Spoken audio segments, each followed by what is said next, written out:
Sin duda, Giuseppe Masseria fue un individuo que no solo desafió a la muerte, sino que la convirtió en su fiel compañera de trabajo.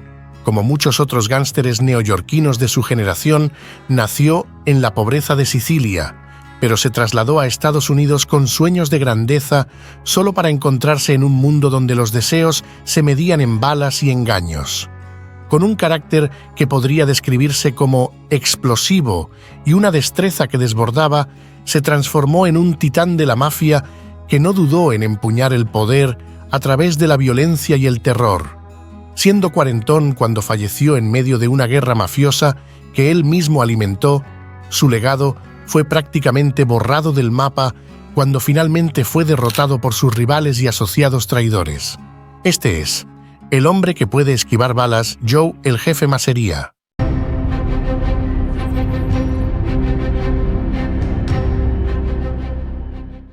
Giuseppe Masseria nació el 17 de enero de 1886 en Menfi, una pequeña localidad de la provincia de Agrigento, en Sicilia.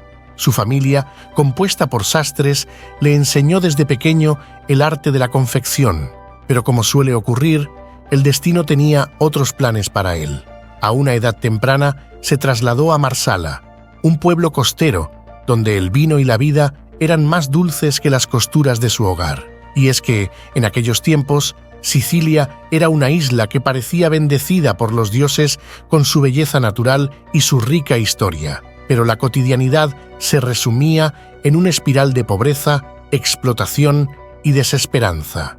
Además, la mafia que ya comenzaba a hacerse notar en la isla, ejerciendo una influencia sutil pero omnipresente.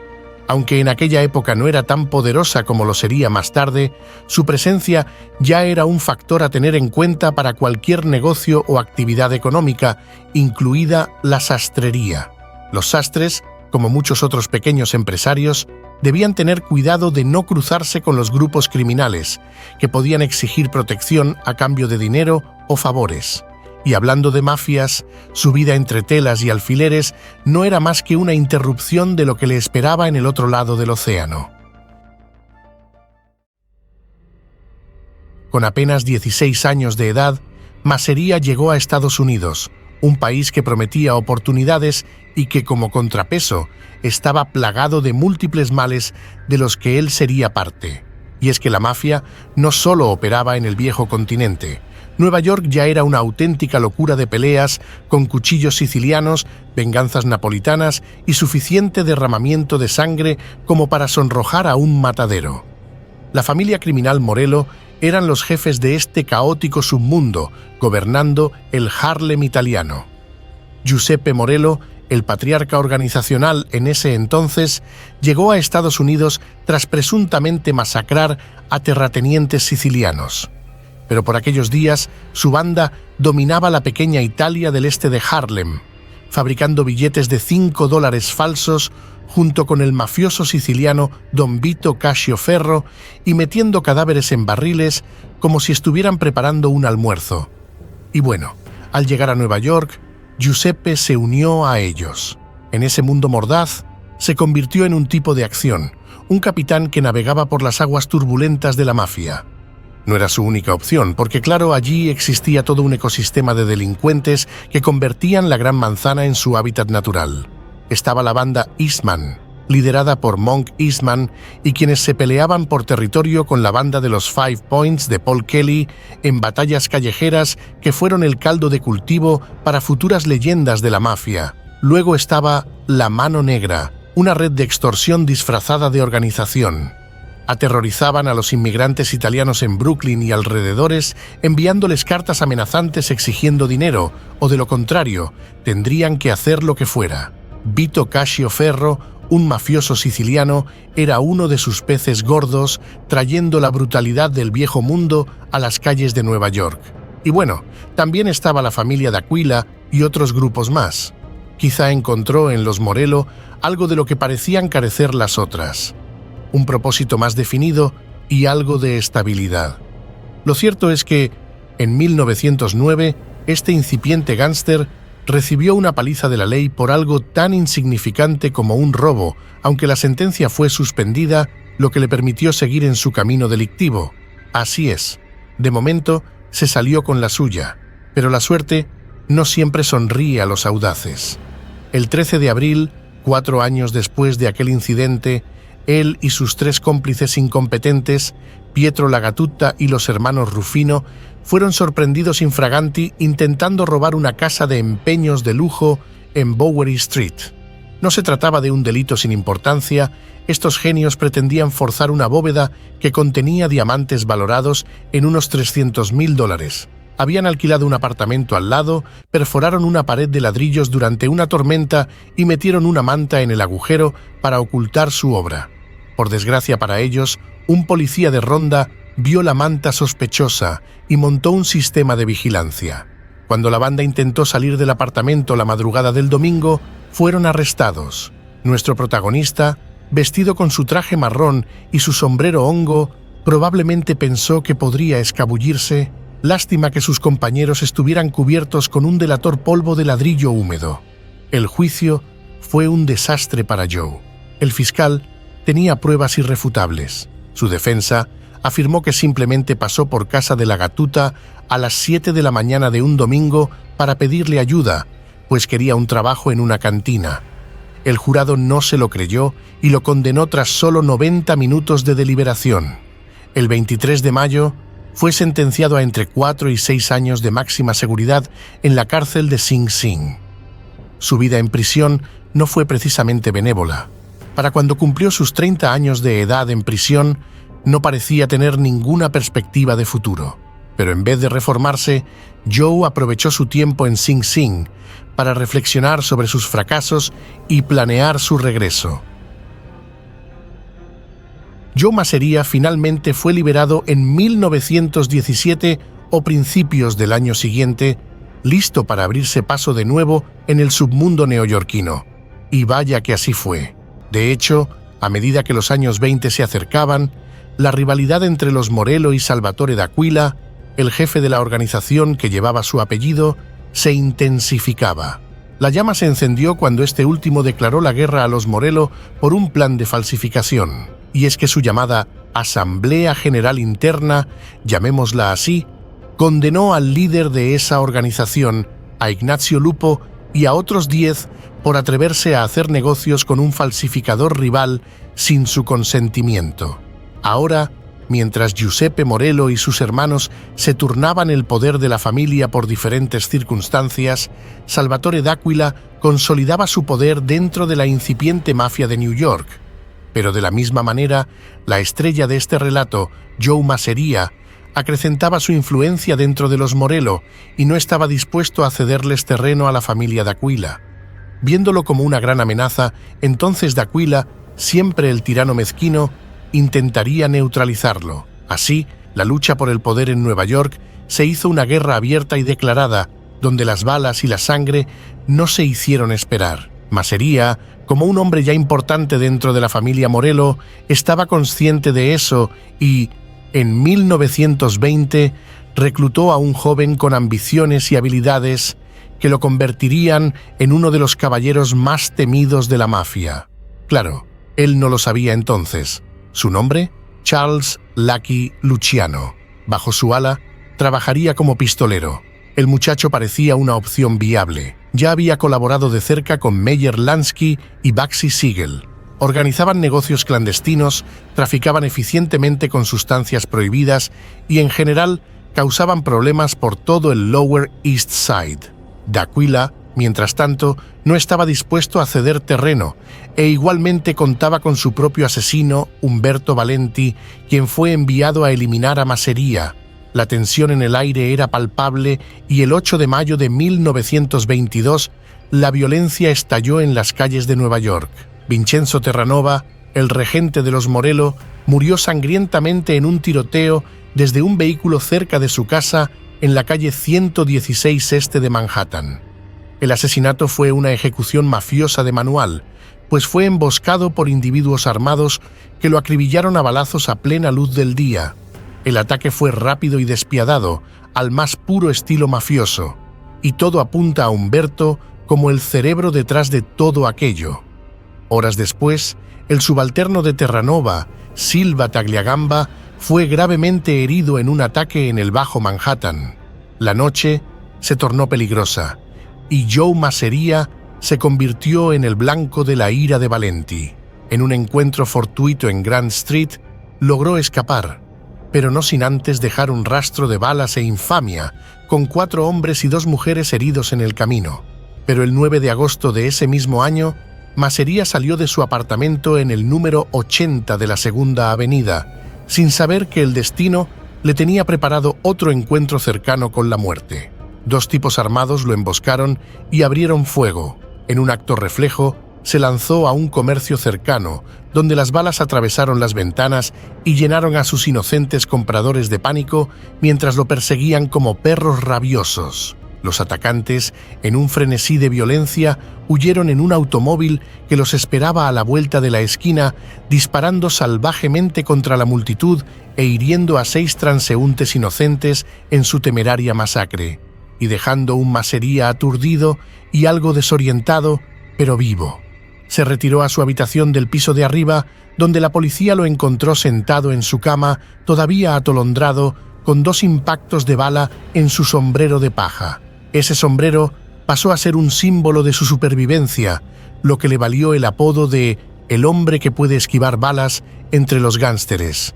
Y como era de esperarse, la vida continuó su curso.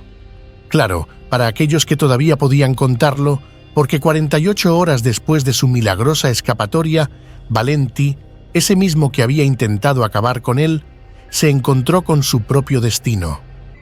En un café en la esquina de la Segunda Avenida y la calle 12 del Este, cayó directamente en una emboscada disfrazada de reunión de paz y al darse cuenta de la trampa, salió corriendo, solo para ser recibido por una lluvia de balas.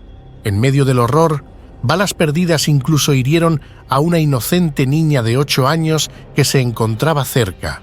El caído estaba a solo 3 días de cumplir 31 años y, según se informa, el autor del ataque pudo ser nada menos que Lucky Luciano, quien entonces tenía tan solo 24 años y ya demostraba ser un despiadado aspirante en el bando de Masseria. Alguien acostumbrado a ser un experimentado cazador se transformó en presa en un abrir y cerrar de ojos, y la balanza del poder se inclinaba lentamente a favor de la víctima original de sus ataques, quien, a pesar de las heridas y los intentos de asesinato, seguía en pie. Mientras tanto, la guerra se intensificaba y Joe Masseria ganaba mucha más reputación dentro de la familia criminal Morello. Los disparos ensordecían las esquinas y el miedo se apoderaba de los corazones de aquellos que se atrevían a cruzar sus caminos con cualquiera de los 2 bandos. No obstante, la realidad suele ser compleja.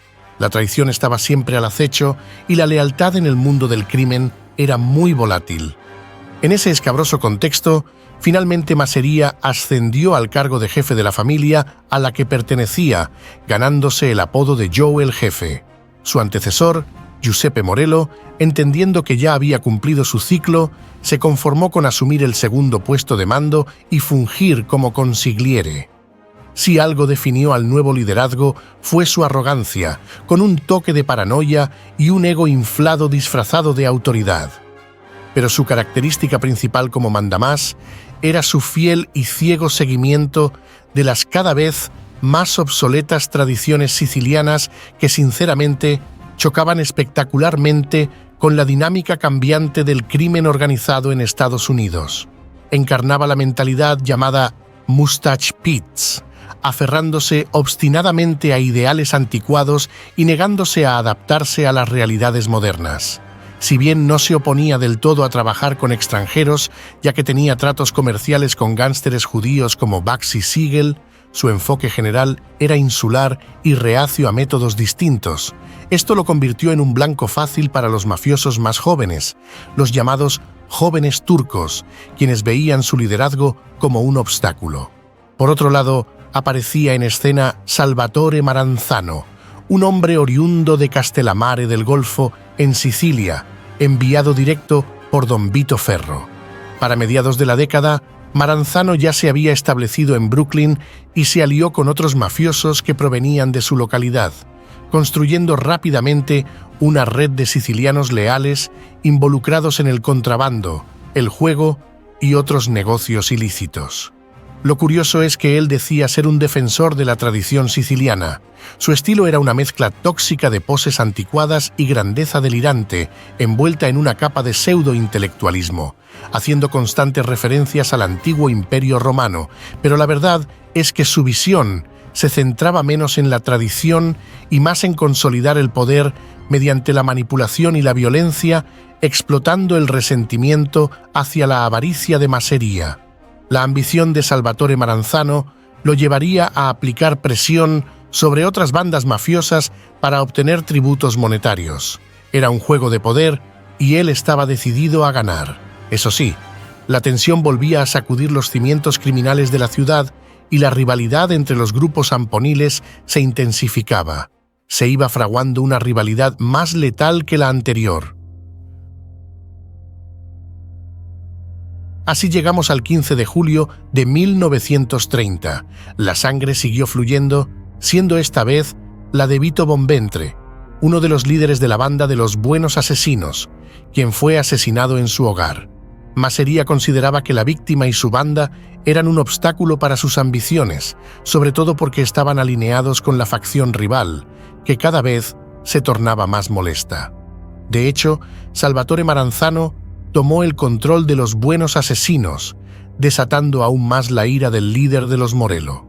Este suceso, podría decirse, fue el comienzo de la tristemente célebre Guerra Castellammarese, un brutal conflicto entre la facción de Masseria y la de Maranzano, que remodelaría los bajos fondos de Nueva York. Y como era de esperarse, los tibios no tenían cabida en medio de las hostilidades.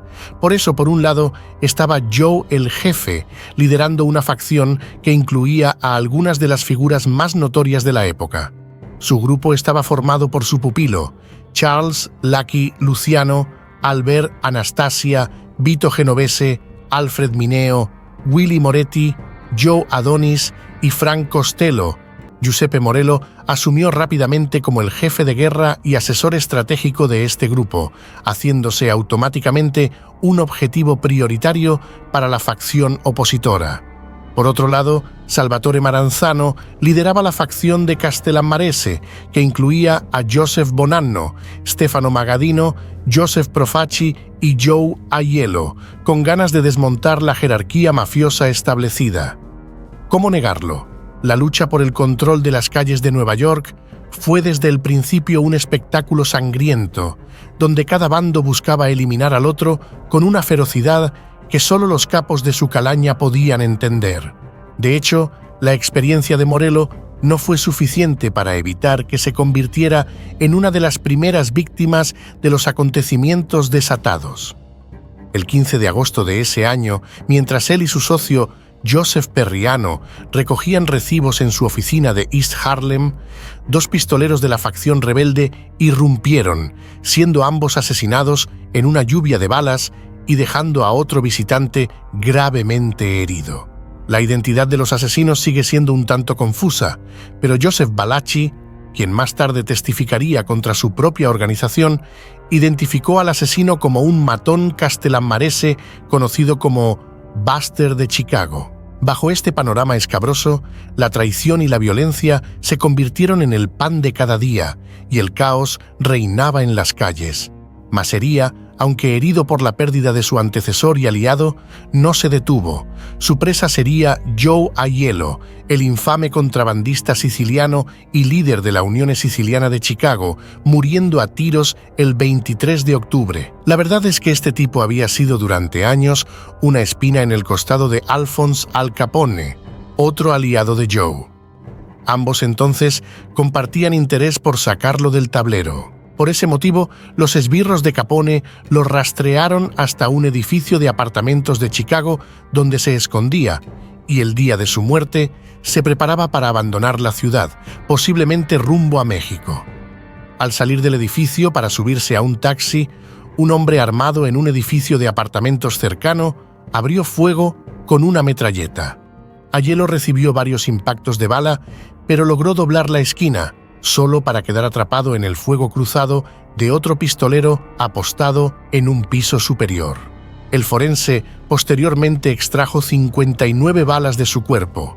Aunque el hecho fue principalmente el resultado de los conflictos entre pandillas locales de Chicago, indirectamente repercutía en el desarrollo de la guerra. Las muertes convenientes para el cabecilla de los Morello no acabaron ahí. Otros mafiosos lo acusaron de haber orquestado los asesinatos de Gaspar Milazzo en Detroit y de Gaetano Reina en el Bronx en 1930. A la par, algunos de los seguidores de Masseria empezaron a desertar a favor de Maranzano. Lo que él no sospecharía es que uno en particular lo hacía sigilosamente, sin dejar rastro ni espacio para las dudas. Y es que justamente por aquellos días, Charles Lucky Luciano se encontraba en una encrucijada. Había decidido que la única forma de ascender en el mundo del crimen era eliminar a su propio jefe. Sí, exacto, la estrella de esta historia, quien le dio una oportunidad en todo ese mundillo. Entabló un pacto secreto con Maranzano, más o menos en los siguientes términos.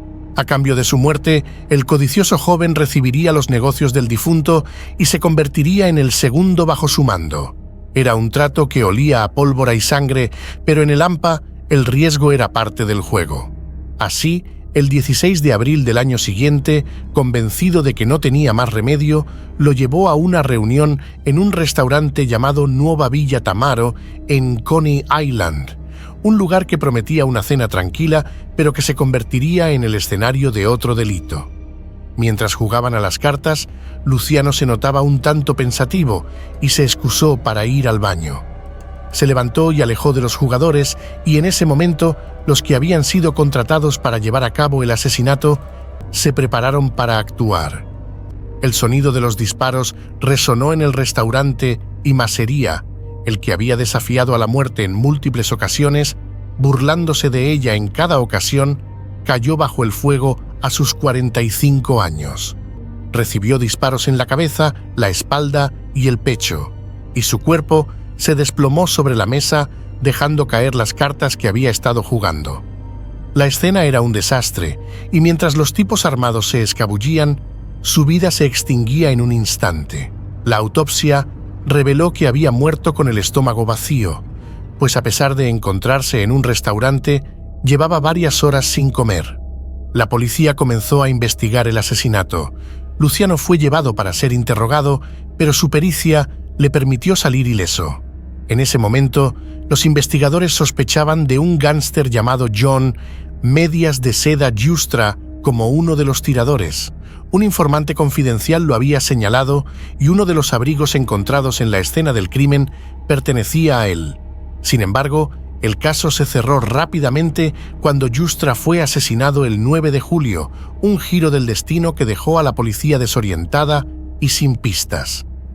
Nadie se atrevió a testificar y los pocos que vieron a los hombres salir del restaurante y entrar en un coche robado guardaron silencio. Así, el asesinato se tornó en un misterio sin resolver, un eco de la violencia que caracterizaba la vida amponil. En todo caso, así culminaba la guerra de Castellammarese. El enemigo, sin duda triunfador, convertido en el único gran líder de la mafia neoyorquina y con un toque de genio criminal, dividió a las pandillas italianas de la ciudad en lo que él llamó las 5 familias. Cada una de ellas tenía una estructura jerarquizada y rígida. Los socios podían ser de cualquier origen, pero los que realmente importaban, esos que ocupaban los rangos más altos, tenían que ser personas de confianza, lo que en el argot mafioso significaba que debían ser italoamericanos de pura cepa. Y justo cuando esta historia no podía tornarse más dramática, anunció que habría una dirigida por Joseph Bonanno, una por Joseph Profaci, otra por Vincent Mangano y una cuarta por Thomas Gagliano. Todas serían identificadas con sus apellidos. La quinta, por supuesto, eran los que hasta ese momento eran conocidos como los Morello. Irónicamente, nombró al gran traidor como su cabeza, quien no dudó en rebautizarla usando el mismo método que los otros. Así es, De las cenizas de la anterior estaba naciendo la familia criminal Luciano, pero Salvatore Maranzano solo pudo disfrutar unos meses de las mieles del poder, víctima de una nueva traición. Pero esa es otra historia que solo podrás descubrir en el video que tienes justo ahora en pantalla: la implacable vida de sangre y poder del genio de la mafia, Charles Lucky Luciano, el creador de la mafia moderna.